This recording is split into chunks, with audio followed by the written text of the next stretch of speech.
नमस्कार CSK news में आप सभी दोस्तों का एक बार फिर से बहुत बहुत स्वागत है। दोस्तों आज हो गया है 12 दिसंबर, जो फटाफट ब्रेकिंग न्यूज निकल के आ रही है, एक करके जाने के दर्शक दोस्तों बड़ी खबर निकल के आ रही है एलओसी पर। पाकिस्तान ने रात भर फायरिंग की भारत की जवाबी में। बड़ी खबर निकल के आ रही है, जवाबी कार्रवाई में 5 सैनिक ढेर बताए जा रहे हैं। जी हाँ, बड़ी खबर, भारतीय सेना ने मुंहतोड़ और करारा जवाब दिया पाकिस्तान की, उसके बारे में आपको बताएंगे। तो वहीं दूसरी बड़ी अपडेट निकल के आ रही है, फिलहाल भारत ने कहा एलएसी पर चीन की कार्रवाई शांति समझौते का उल्लंघन है, जबकि चीन कह रहा है हम शांति चाहते हैं। जी हां, भारत ने मुंहतोड़ जवाब दिया है चीन को, इसके बारे में तो जानेंगे। लेकिन इस तीसरी बड़ी सबसे बड़ी खबर निकल के आ रही है, सीडीएस जनरल बिपिन रावत का ऐलान, कहा हिंद महासागर में 120 से ज्यादा युद्धपोत चीन के खिलाफ उतर चुके हैं। भारत भी अब एक नए दीवार के रूप में चीन के खिलाफ डटकट करेगा मुकाबला। जी हाँ, यानी सीडीएस ने चीन को हिंद महासागर में घेरने की तैयारी पूरी कर ली है भारत ने, इसके बारे में आपको बताएंगे। लेकिन इस बीच भारतीय सेना का एक साथ चीन और पाकिस्तान को मुंहतोड़ और करारा जवाब देने के लिए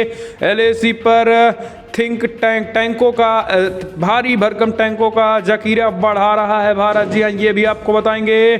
सब कुछ खबरें एक करके विस्तार से बताएंगे, जहां पर पाकिस्तान ने एक बार फिर से भारत के खिलाफ गीदड़ भभकी देने वाले मंत्री को गृह मंत्री बना दिया, शेख रशीद को। जी हाँ, हमेशा परमाणु धमकी देने वाले गृह मंत्री बना दिया गया, इसके बारे में आपको बताएंगे। इस बीच भारत अमेरिका से तनाव के बीच परमाणु बमों का जखीरा बढ़ा रहा चीन, नई रिपोर्ट में बड़ा खुलासा हुआ है। तो सब कुछ खबरें दोस्तों एक एक करके आपको विस्तार से बताएंगे। जहां रूस ने कहा अमेरिका भारत और रूस के संबंधों को तोड़ना चाहता है। जी हां, ये आरोप लगाया है अमेरिका पर रूस ने, तो इनके बारे में आपको बताएंगे। सब कुछ खबरें विस्तार से आपको बताएंगे, लेकिन उससे पहले एक छोटा सा निवेदन, अगर आपने चैनल को इधर सब्सक्राइब नहीं किया तो प्लीज सब्सक्राइब के लाल बटन दबाकर चैनल को सब्सक्राइब करें। और अगर आप भी मानते हैं कि प्रधानमंत्री मोदी के नेतृत्व में देश चीन और पाकिस्तान दोनों को मुंहतोड़ और करारा जवाब देगा, तो इस वीडियो को लाइक करके अपना समर्थन दर्ज के दर्शक। पहली बड़ी अपडेट निकल के आ रही है फिलहाल एलओसी से, जहां पर सीमा पर पाकिस्तान ने रात भर फायरिंग की, तो भारत की जवाबी कार्रवाई में 5 सैनिक ढेर। जी हाँ, ये बड़ी खबर, दरअसल पाकिस्तान की तरफ से नियंत्रण रेखा पर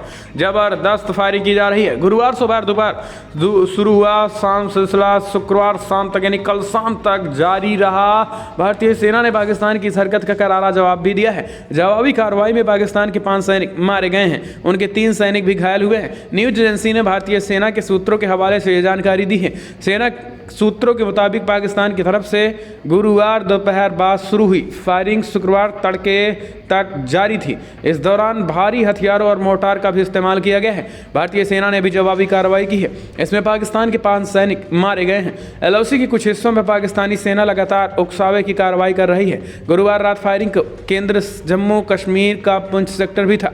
भारतीय सेना एक अफसर ने कहा है कि पाकिस्तान ने अचानक फायरिंग की है और वो हमारे सिविलियन इलाकों को टारगेट करना चाहता है। मानाकोट सेक्टर में सबसे ज़्यादा फायरिंग हुई है, कुछ सिविलियन प्रॉपर्टी की भी नुकसान पहुंचाना चाहते हैं। इस तरीके की हरकतों का जवाब देना जरूरी भी था। हमने पाकिस्तान के 5 सैनिक मार गिराए हैं, जबकि 3 घायल हैं।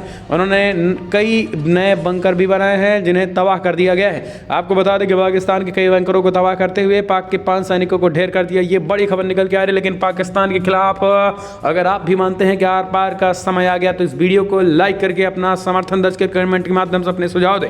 हम चलते हैं अगले अपडेट लेते हैं। फिलहाल बड़ी खबर निकल के आ रही है, चीन को समुद्र में घेरने का भारत ने बनाया master plan. CDS general Bipin Rawat ने कहा है कि अब इन महासागर में भी भारत चीन के सामने दीवार बनकर खड़ा होगा। चीन विश्व शांति के लिए बड़े खतरे के तौर पर उभर रहा है। उसकी नापाक मंशा को भाप ताकतवर देश गोलबंद हो गए हैं। इसी का नतीजा है कि हिंद महासागर क्षेत्र में अभी 120 से ज्यादा युद्धपोत तैनात हो गए हैं। Chief of defence staff general Bipin Rawat ने इसकी जानकारी दे दी है। वो शुक्रवार को भारत और एशिया के साथ साथ वैश्विक शांति की दृष्टि से हिंद प्रशांत क्षेत्र के महत्व को जिक्र किया है। भारत के लिए बढ़ाई गई सुरक्षा की चुनौती भी है। जनरल रावत ने यह भी कहा है कि फिलहाल आज भारत बढ़ी हुई सुरक्षा चुनौतियों का सामना कर रहा है और शांति को स्थिरता के लिए सबसे अच्छा गारंटर है। हालांकि रावत ने पिछले 7 महीनों से लद्दाख में वास्तविक नियंत्रण रेखा एलएसी के साथ चीन के साथ चल रहे गतिरोध का उल्लंघन किया है।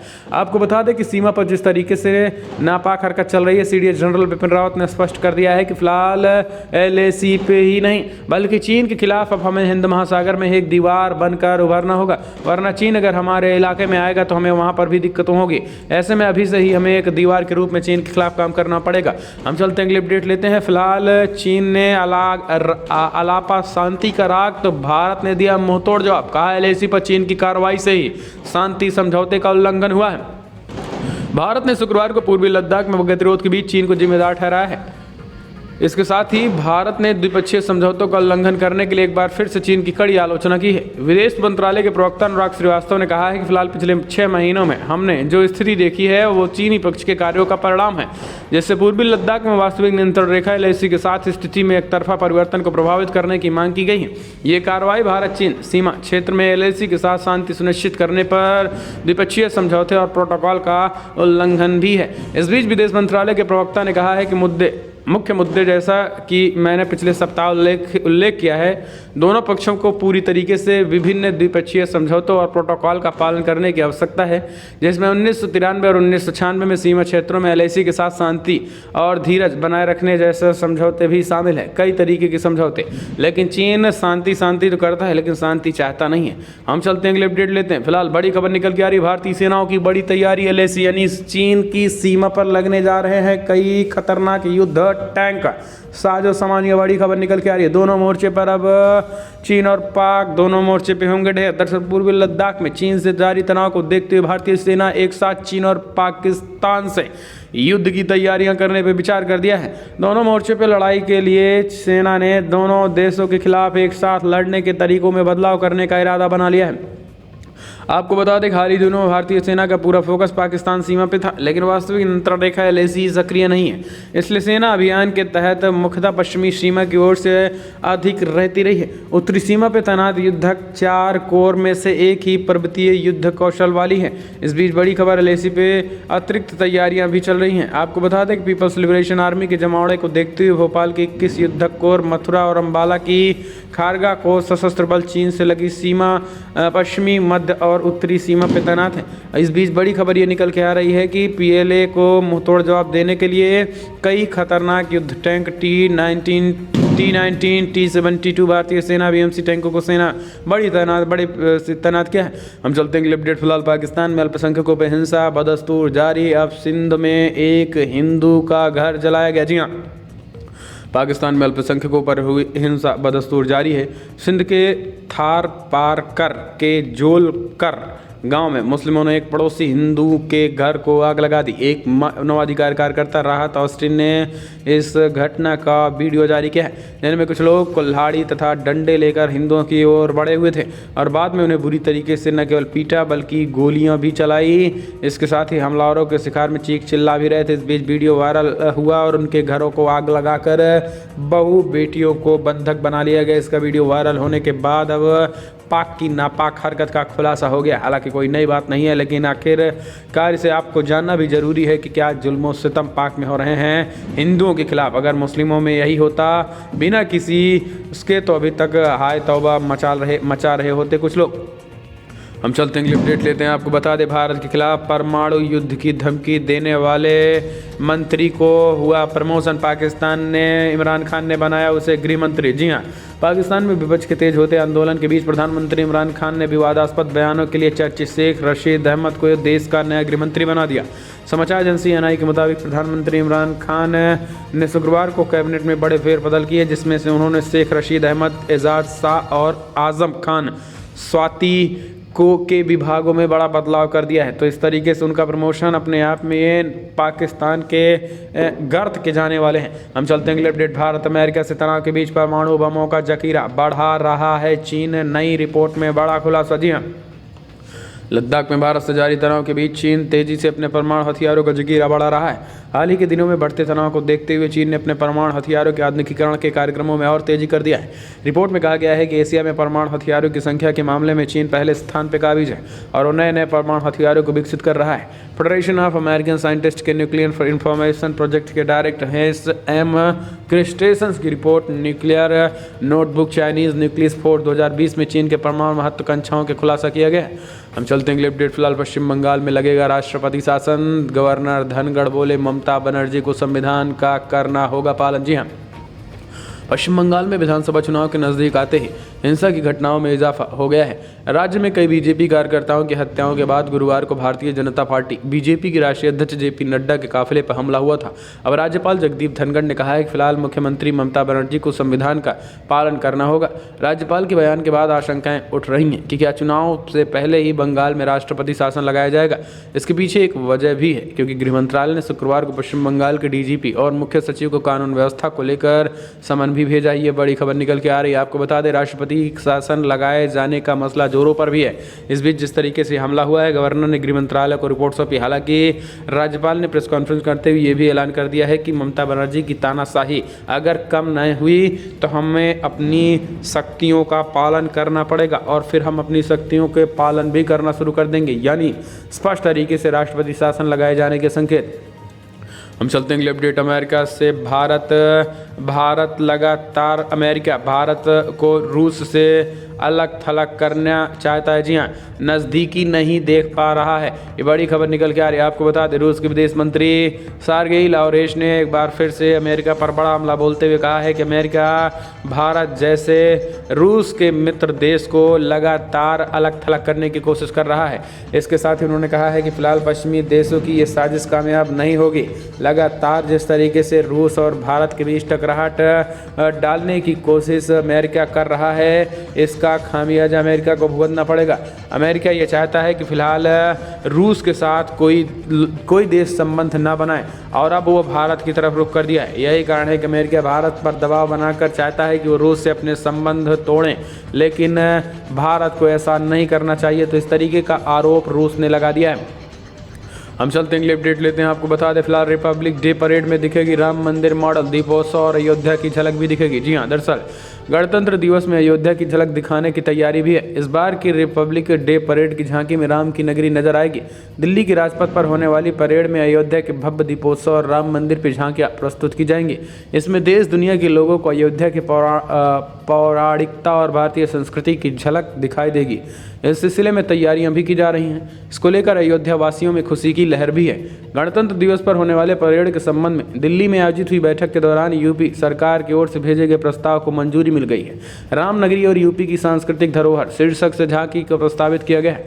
इस झांकी में प्रभु श्री राम की धरती बन रहे भव्य मंदिर सहित राम नगरी की सांस्कृतिक परंपरा, कला और दूसरे देशों से अयोध्या और प्रभु राम से संबंधों का चित्रण भी किया गया है। इसके साथ ही 2018 से सीएम योगी आदित्यनाथ के शुरू किए गए भव्य दीपोत्सव को भी दिखाया जाएगा। हम चलते हैं अगले अपडेट। मिलावटी शहद पे एक्शन में आई सरकार, चीनी मिलाने वाले बड़े ब्रांडों पर होगी सख्त कार्रवाई। जी हाँ, देश में लगातार शहद में मिलावट की खबरें सामने आने के बाद केंद्रीय उपभोक्ता संरक्षण प्राधिकरण ने भारतीय खाद्य संरक्षण एवं मानक प्राधिकरण को उचित कार्रवाई करने का निर्देश दे दिया है। CCPA के निर्देश के बाद देश की ब्रांडेड कंपनियों की मुश्किलें बढ़ गई हैं। उपभोक्ता मामलों के मंत्रालय ने आधिकारिक बयान जारी कर शहद में मिलावट की खबरों पर चिंता व्यक्त की है। CCPA ने यह आदेश उपभोक्ता मामलों के मंत्रालय के बयान के बाद दिया है। पिछले हफ्ते पर्यावरण संबंधी गतिविधियों पर निगरानी रखने वाली एक संस्था centre for science and environment ने ये बड़ा दावा किया है। हम चलते हैं, अगली अपडेट लेते हैं। आपको बता दें, फिलहाल राजस्थान में बड़ी सियासी हलचल। गहलोत सरकार ने से BTP के 2 विधायकों ने समर्थन वापस लिया। जी हाँ, गिर सकती है राजस्थान की गहलोत सरकार। पंचायत समिति चुनाव में कांग्रेस को मिली हार के बाद राजस्थान में अशोक गहलोत सरकार के सामने एक बार फिर से सियासी संकट खड़ा हो गया है। दरअसल भारतीय ट्राइबल पार्टी यानी BTP के 2 विधायकों ने राजस्थान की कांग्रेस सरकार से अपना समर्थन वापस ले लिया है। आपको बता दें कि साल 2020 की शुरुआत में जब उप मुख्यमंत्री सचिन पायलट ने नाराजगी जताई थी, तब BTP के दोनों विधायकों ने अशोक गहलोत सरकार पर समर्थन किया था। BTP के समर्थन लेने के पीछे पंचायत समिति चुनाव में मिली हार की वजह मानी जा रही है। BTP के प्रदेश अध्यक्ष बेलाराव घोघरे ने कहा है कि पंचायत समिति चुनाव से भाजपा और कांग्रेस का असली चेहरा सामने आ गया है। इन दोनों पार्टियों को मिली भगत से वो डूंगरपुर में अपना जिला प्रमुख और 3 पंचायत समिति से प्रधान नहीं बना पाए हैं। हम चलते हैं, अगली अपडेट लेते हैं। आपको बता दें, फिलहाल खुफिया एजेंसियों ने सरकार को भेजी रिपोर्ट। प्रो लेफ्ट विंग ने किसान आंदोलन को किया हाईजैक। जी हाँ, कृषि कानूनों के खिलाफ किसानों का प्रदर्शन 16वें दिन भी जारी रहा। इसी बीच टिकरी बॉर्डर पर राजद्रोह के आरोप में गिरफ्तारी शर्जील इमाम, उमर खालिद समेत कई आरोपियों के पोस्टर और उनकी रिहाई की मांग की तस्वीरें वायरल हो रही हैं। केंद्र सरकार ने एक और जहां इसके खुले तौर पर मुखालफत की है, वहीं दूसरी ओर इसे लेकर खुफिया एजेंसियां भी सतर्क हो गई हैं। खुफिया सूत्रों के अनुसार किसान आंदोलन से जुड़ी एक रिपोर्ट सरकार को भेजी गई है। रिपोर्ट में बताया गया है कि अल्ट्रा लेफ्ट नेताओं और प्रो लेफ्ट विंग के चरमपंथी तत्वों ने किसानों के आंदोलन को हाईजैक कर लिया है।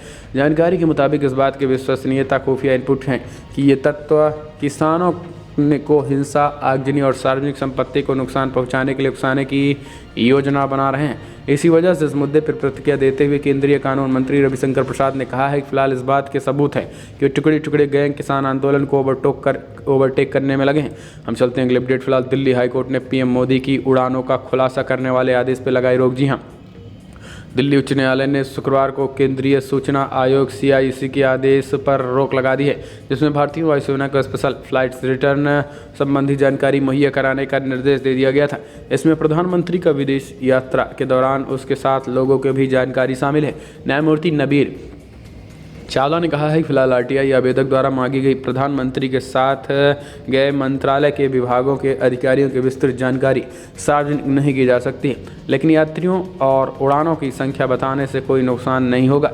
अदालत ने RTI आवेदक कोमोडोर लोकेश के बत्ता को भी नोटिस जारी किया है। हम चलते हैं अगली अपडेट लेते हैं। फिलहाल बड़ी खबर निकल के आ रही है, आपको बता दें फिलहाल देश की पहली mRNA वैक्सीन को मिली मानव परीक्षण की मंजूरी। जी हाँ, दरअसल कोरोना वायरस के लिए बनाई जा रही वैक्सीन को लेकर एक अच्छी खबर है। केंद्रीय स्वास्थ्य मंत्रालय ने पुणे की जेनोवा कंपनी को उनके टीके के लिए मानव परीक्षण की अनुमति दे दी है और ये देश की पहली ऐसी वैक्सीन है जिसमें देश इस तरीके की मंजूरी दे दी गई है। आपको बता दें कि ये वैक्सीन मैसेंजर RNA यानी mRNA तकनीकी को आधार बनाकर विकसित की गई है। इस तरह की वैक्सीन मैसेंजर RNA का इस्तेमाल करते हैं जो शरीर को बताते हैं कि किस तरह का प्रोटीन बनाना है। जेनेवा से पहले फाइजर और मॉडर्ना कंपनी ने मानवीय परीक्षण पूरे कर लिए हैं। मॉडर्ना की वैक्सीन 94% प्रभावी और फाइजर की वैक्सीन को 90% तक प्रभावी बताया गया है।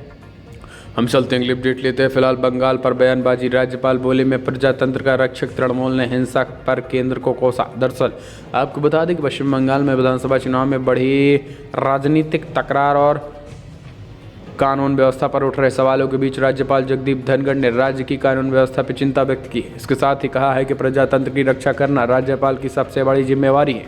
वहीं पश्चिम बंगाल में भाजपा अध्यक्ष JP नड्डा के काफिले पर हमला के बाद राज्य के मुख्य सचिव और पुलिस महानिदेशक को तलब किए जाने पर राज्य की सत्तारूढ़ पार्टी तृणमूल कांग्रेस ने शुक्रवार को केंद्रीय गृह मंत्रालय पर बड़ा हमला बोला है। हम चलते हैं अगली अपडेट लेते हैं। फिलहाल बड़ी खबर निकल के आ रही है, आपको बता दें बंगाल गवर्नर, जी हाँ, नड्डा गिरफ्तार, 7 गिरफ्तार। नड्डा पर हमले के बीच 7 गिरफ्तारियां हुई हैं।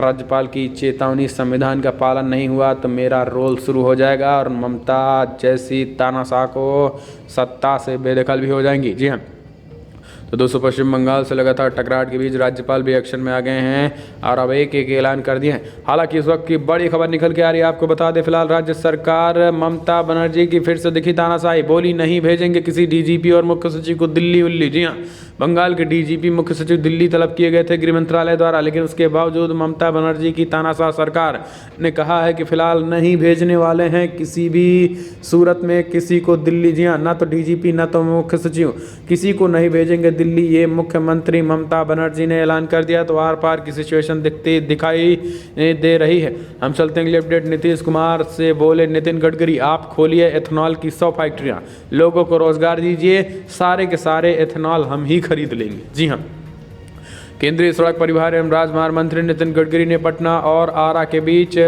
कोइलवलर पुल के समानांतर बने पुल का उद्घाटन वीडियो कॉन्फ्रेंसिंग के जरिए किया है। वीडियो कॉन्फ्रेंसिंग के जरिए हुए इस उद्घाटन समारोह में नीतीश कुमार, केंद्रीय ऊर्जा मंत्री RK सिंह, केंद्रीय राज्य स्वास्थ्य मंत्री अश्विनी चौबे और उप मुख्यमंत्री तार किशोर प्रसाद मौजूद थे। आपको बता दें कि नितिन गडकरी के पास सड़क परिवहन एवं राजमार्ग मंत्रालय होने के साथ केंद्रीय सूक्ष्म, लघु एवं मध्यम उद्योग मंत्रालय भी है। इस वीडियो कॉन्फ्रेंसिंग में नितिन गडकरी ने MSME का जिक्र करते हुए बिहार में एथेनॉल की फैक्ट्री खोले जाने की बात कही है। उन्होंने कहा है कि नीतीश बाबू, आप एथेनॉल की 100 फैक्ट्रियां खोलिए, लोगों को रोजगार दीजिए, प्राथमिकता रोजगार की रहे, बाकी हम देख लेंगे। जितनी एथेनॉल की फैक्ट्रियां में आप खोलेंगे सारे एथेनॉल हम ही खरीद लेंगे। हम चलते हैं अगली अपडेट। फिलहाल भीषण ठंड के लिए तैयार हो जाएं। जी हाँ, हो जाएं रेडी। ठंड पड़ने वाली है कड़ाके की। इस बार पिछले साल की अपेक्षा माइनस में जाएगा डिग्री तापमान, गिरेगा ज़बरदस्त तापमान। 10 दिसंबर के 10 दिन गुजरने के बाद अचानक ठंड का मामला बढ़ता चला जा रहा है। वहीं पिछले साल पड़ चुकी भीषण ठंड वाला समय भी नज़दीक आता जा रहा है। विशेषज्ञों का कहना है कि फिलहाल इस बार भी लोग कड़कड़ाती ठंड के लिए तैयार हो जाएं। आने वाले ऐसी 20 तारीख के बाद और जनवरी 14-15 तक बड़े पैमाने पे कड़ाके की ठंड पड़ने वाली है। तो दोस्तों फिलहाल राम का नाम लो और मस्त रहो। तो दोस्तों फिलहाल बड़ी खबर में इतना ही, लेकिन अगर आपको वीडियो पसंद आए तो लाइक करें, शेयर करें, कमेंट के माध्यम से अपनी राय देना ना भूले। इस वीडियो में इतना ही। जय हिंद, वंदे मातरम।